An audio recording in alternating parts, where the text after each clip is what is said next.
To दिया coaching classes. आज हम class 11th NCERT India physical environment का chapter second the structure and physiography पढ़ेंगे।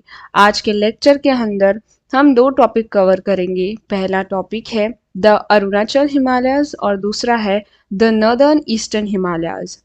चैप्टर सेकंड का मोस्ट ऑफ पोर्शन हमने प्रीवियस लेक्चर्स के अंदर कवर अप कर लिए हैं। अगर आपने वो लेक्चर्स नहीं देखे हैं तो प्लीज़ आप वो लेक्चर्स ज़रूर देखिए ताकि आपको ये लेक्चर और आने वाले सारे लेक्चर बहुत अच्छे से समझ में आ सके। टॉपिक को स्टार्ट करते हैं। आज का टॉपिक है हमारा the Arunachal Himalayas, right. So this extend from east of Bhutan Himalayas up to the Diphu pass in the eastern. जैसे कि हमने पहले जो लेक्चर लिया था उसके अंदर दार्जिलिंग हिमालय और सिक्किम हिमालय पढ़ा था, तो आपने वो वाला रीजन देखा था। जैसे कि अगर इंडिया की यहाँ छोटी सी बाउंड्री लाइन बताऊं तो ये हमारा नेपाल हो गया, ये हमारा सिक्किम दार्जिलिंग वाला एरिया हो गया, फिर यहाँ भूटान आता है और इसके बाद यहाँ पर क्या आता है, अरुणाचल प्रदेश आता है और इस तरह से यहाँ पर काफ़ी सारे स्टेट्स आते हैं। तो हम ये कह सकते हैं कि अरुणाचल प्रदेश वाला जो हिमालयाज होंगे वो ऑब्वियसली किस तरफ से होंगे, यहाँ से ये पहले तो ये साउथ की तरफ आ रहे थे और इसके बाद ये नॉर्थ की तरफ यूं मूव कर रहे हैं, राइट। तो एक कर्व यहाँ पर बन रहा है। जैसा कि यहाँ पर बता रखा है कि ये जो हिमालय है वो यहाँ मतलब ये भूटान हो गया, मतलब यहाँ से लेकर जो डीपू पास है यहाँ तक ये क्या है, एक्सटेंडेड है। तो मेजरली ये वाला जो यहाँ पर जितने भी माउंटेन्स है वो किसके अंदर आते हैं, द अरुणाचल हिमालयस के अंदर आते हैं। Some of the important mountain peaks of the region are Kangchu and Namcha Barwa. जैसा कि कुछ इंपॉर्टेंट रीजन्स जैसे कि हमने पहले पढ़े, जैसे हमने कंचनजंगा पढ़ा, K2 पढ़ा, तो हर रीजन के हर एरिया वाइज जो डिवीजन है उसमें कहीं ना कहीं इंपॉर्टेंट पिक्स हैं। तो यहाँ के दो इंपॉर्टेंट पिक्स कौन से हैं, कांगटू और दूसरा कौन से हैं, नामचा बरवा। नामचा बरवा की अगर एक खासियत बताऊं तो जो ब्रह्मपुत्र रिवर यहाँ पर आप देखिएगा, जो ब्रह्मपुत्र रिवर यहाँ से पास आउट होती है तो यहाँ पर नामचा बरवा, यहाँ पर एक माउंटेन है, यहाँ पर जो पिक है नामचा बरवा, वहां से ही ये क्या करती है, इंडिया के अंदर एंटर करती है। तो ये एक इम्पॉर्टेंट लोकेशन है कि ब्रह्मपुत्र कहाँ से इंडिया के अंदर एंटर करती है, नामचा बरवा जो है वहां से। Himalaya take turn in the Namcha Barwa, यहाँ पर जो ईस्टर्न मोस्ट अगर आप बात करें हिमालय का जो पिक है वो नामचा बरवा है और नामचा बरवा से वहां पर तुरंत क्या होते हैं, जैसे कि यहाँ से हिमालय कंटिन्यूसली जा रहे हैं और यहाँ नामचा बरवा, ये जैसे कि नामचा बरवा पिक हो गया और यहीं से जो हिमालयस है वो यू टर्न लेकर इस तरह से नागालैंड मणिपुर के अंदर मूव कर जाते हैं, मतलब साउथवर्ड मूव कर लेते हैं। The dissected range are by fast flowing rivers from the north to south forming deep gorge।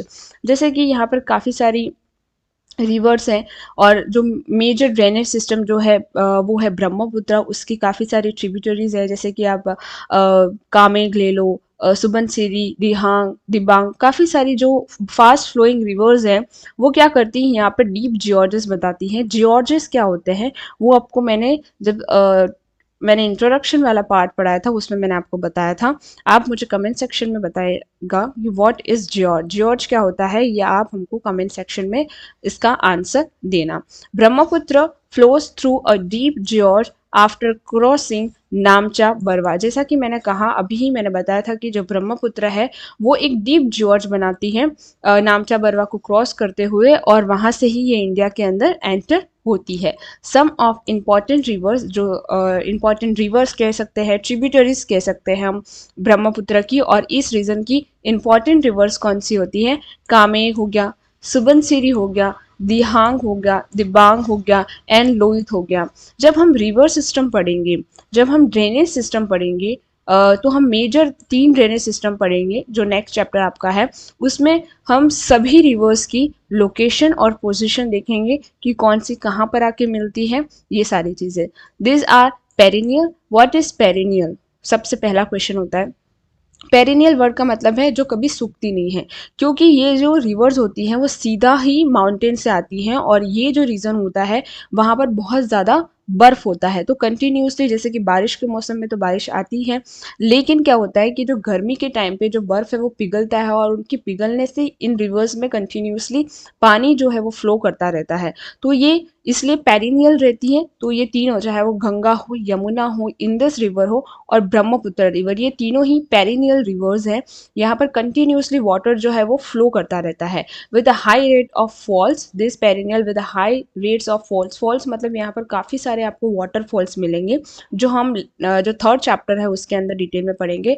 दस having the highest hydro electrical power potential in the country, क्योंकि बहुत हाई फॉल्स यहाँ पर है, और इनकी जो वेलोसिटी होती है, वेलोसिटी मतलब इसकी जो फास्ट फ्लोइंग रिवर जो रहती है उसको हम वेलोसिटी बोलते हैं। तो इनकी जो स्पीड होती है, उनकी जो इरोजन करने की जो स्पीड होती है वो इतनी ज़्यादा रहती है, जिससे हमको बहुत अच्छे से हाइड्रो इलेक्ट्रिकल पावर जो है कंट्री का बहुत अच्छे से मिलता है। क्यों? क्योंकि ये बहुत फास्ट फ्लोइंग रिवर्स होती हैं।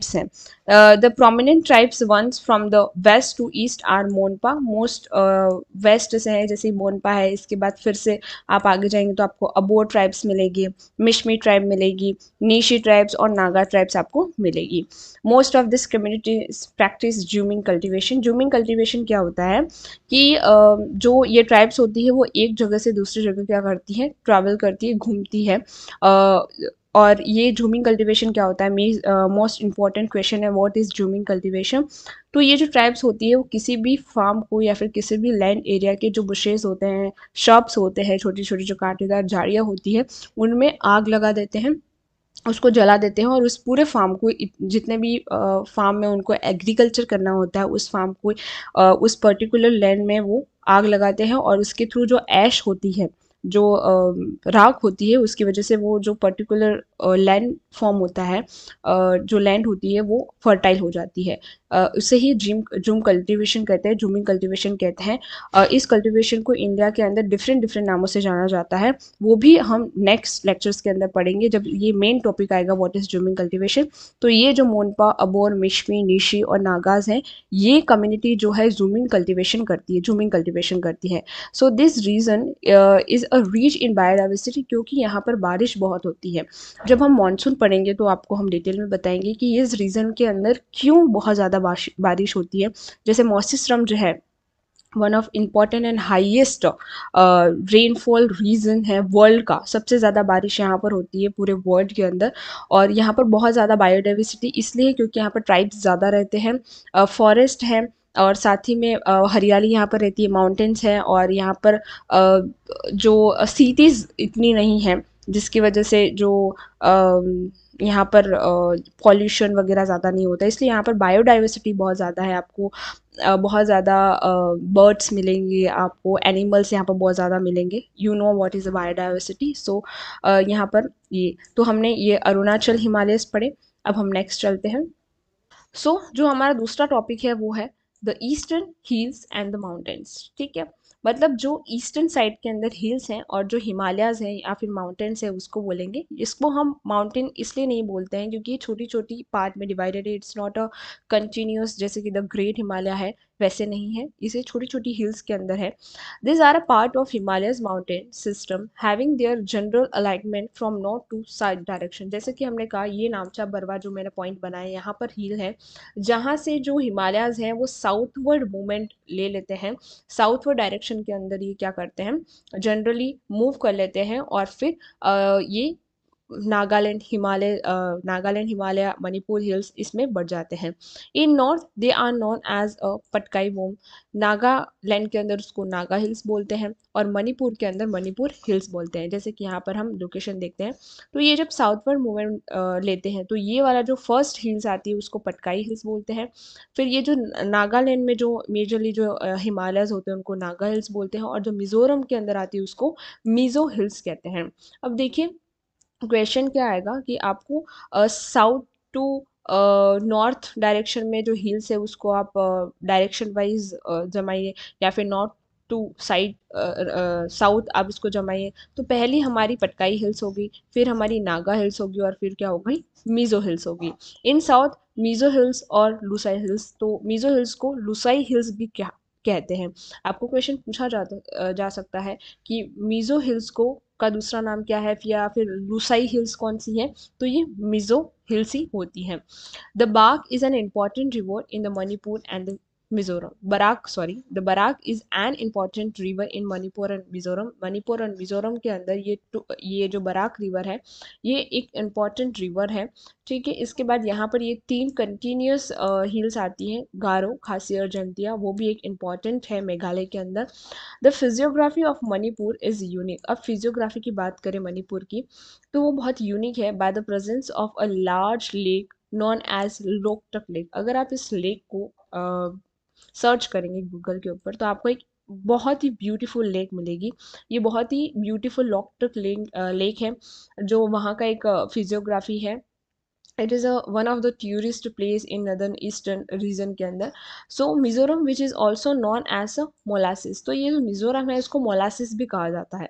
क्यों कहा जाता है मोलासिस, देखिए देखते हैं। Basin which is made up of a soft unconsolidate deposit. जैसे कि माउंटेन से जो रिवर फ्लो करती है यहाँ से, तो बहुत सारा अनकंसोलिडेट जो मटेरियल है वो लेकर आती है। तो यहाँ पर जिस तरह से ये इकट्ठा मैंने बनाया है, वो जब इकट्ठा हो जाता है तो यहाँ पर बहुत सारे, क्योंकि बहुत सारी रिवर्स यहाँ पर इकट्ठी हो जाती हैं। जैसे ये माउंटेन्स है, ये माउंटेन है, ये माउंटेन है, ये माउंटेन है, काफ़ी सारे माउंटेन्स, यहाँ से रिवर आ रही, यहाँ से रिवर आ रही, यहाँ से रिवर, ये सारी ही रिवर जब आती हैं और यहाँ पर अनकंसोलिडेट जो है मटेरियल जो है वो क्या हो जाता है, डिपॉजिट हो जाता है। इसे ही हम मोलासिस बेसिन कहते हैं। ये जो अनकंसोलिडेट सॉलिड मटेरियल होते हैं जो यहाँ पर डिपॉजिट किए जाते हैं बाय डिफरेंट रिवर्स, उसको ही हम मोलासिस बेसिन क्या बोलते हैं, कहते हैं। राइट, आगे चलते हैं लेक्चर के। Most of reverse in Nagaland from forms tributaries of Brahmaputra. काफ़ी सारे जो रिवर्स हैं नागालैंड के अंदर वो ब्रह्मपुत्र की ही क्या है, ट्रिब्यूटरीज है। While 2 rivers of Mizoram and Manipur are tributaries of Barak river, and Barak is a tributary of मेघना which turn in the tributary of मेघना। मेघना कहाँ पर है, मेघना जो है वो मिजोरम में बोले, म्यांमार के अंदर मेघना रिवर जो है, not in the Myanmar. Barak river which is turn in the tributary of मेघना, जो कि ब्रह्मपुत्र और गंगा जो दोनों मिल के जो बनती है उसको हम मेघना रिवर बोलते हैं। वो एक बराक रिवर के अंदर क्या करती है, जो टर्न होती है जब ये ट्रिब्यूटरी, जैसे कि ये मेघना रिवर है इस तरह से, और बराक जो है वो यहाँ पर इसकी ट्रिब्यूटरी जाके मिलती है और इसके बाद ये मेघना रिवर बनती है। राइट, सो आज का लेक्चर यहीं ख़त्म होता है। इसके नेक्स्ट लेक्चर के अंदर हम नदर्न प्लेन पढ़ेंगे और इसके बाद हम काफ़ी सारे और लेक्चर्स पढ़ेंगे जो मोस्ट ऑफ आइसलैंड है, कोस्टल प्लेन्स है, the Deccan प्लेटू, central प्लेटू and northern eastern प्लेटू, highlands वगैरह पढ़ेंगे। तो इसी लेक्चर, ऐसे ही लेक्चर्स लेने के लिए आप हमारे चैनल को अभी सब्सक्राइब कर लीजिए ताकि आपको बहुत अच्छा कंटेंट मिलेगा। Thank you very much for watching till and, thank you.